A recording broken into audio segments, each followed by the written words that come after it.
Vice President Sara Duterte is willing to be the first public official to take a hair follicle drug test in response to some requests for such an action. Duterte's pronouncement stemmed from a challenge made by former presidential spokesperson Harry Roque.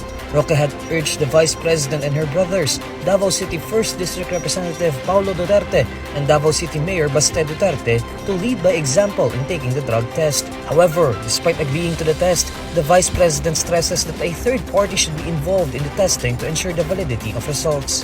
Nababasa ko na yung panawagan ng mga tao at ayusin na lang natin kung kailan yun kasi dapat siguro doon na merong nauna third party na kasali doon na sa testing at siguro hindi lang isa ang laboratory para sure tayo na nababalidate yung results.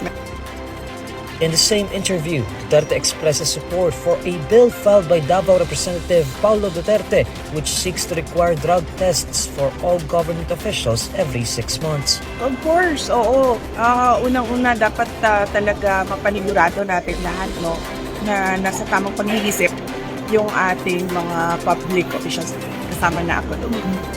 The hair follicle drug test is the exact same method that critics of President Bongbong Marcos, including Roque, have been urging the president to do amid several allegations that he uses illegal drugs.